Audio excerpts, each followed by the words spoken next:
Hey, 6th graders and 8th graders. Once again, it's Mrs. Stimac, and I'm going to be going over the Bellringer that you guys are going to be doing for this week. This week, your Bellringer is green, and you guys are going to be working on fractions, decimals, and percentages. The thing that you're going to be doing for day 1 today is you're going to be having problems like this. That says 2/3 of 9. Okay? If you have a problem like this that says 2/3 of 9, the very first thing you need to understand is, what does the word of mean? Does it mean add, subtract, multiply, or divide? Okay, so think about that for a second, and hopefully you came to the conclusion that of actually means multiply. Okay, so every time you see that of, that means multiply. What you're really doing here is you're taking 2/3 times 9 over 1. Okay? Now, what you can do from this point is you can just multiply straight across like a regular fraction. So 9 times 2 is 18, and 3 times 1 is 3. Then from this point, you're going to say to yourself, how many times will 3 go into 18? Now, if you don't know how many that is, you can pull out your multiplication chart and go to your 3 row and follow it across and find out how many times it'll go into 18, and the answer should be 6. So 2/3 of 9 is equal to 6. Now, I want to show you a faster way to do this. If you do not want to multiply out every time, because I want to show you an example of why this sometimes becomes difficult. If you have a problem like 4/5 of 20, okay, and you get a problem like this, really remember of means multiply. So we're going to do 4/5 times 20 over 1. And I can multiply straight across if I want to. I could do 4 times 20, or 20 times 4, which is 80, and 5 times 1, which is 5. Then I can say to myself, how many times does 5 go into 80?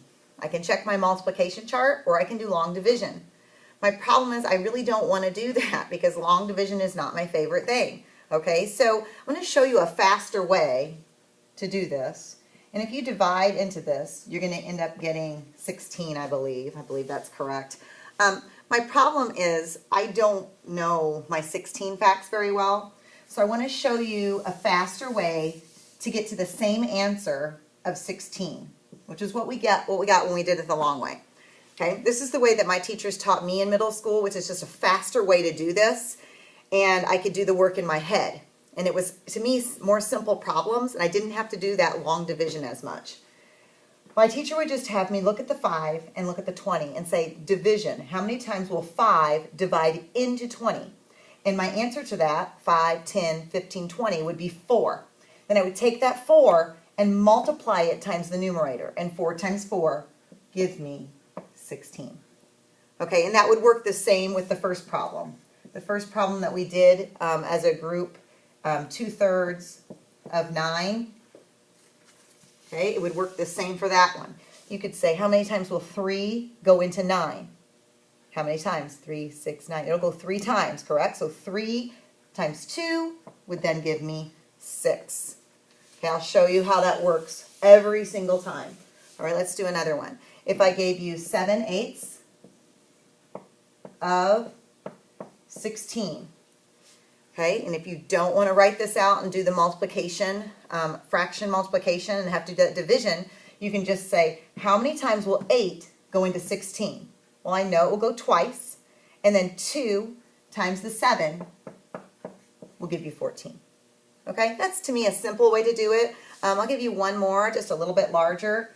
8/10 of 100.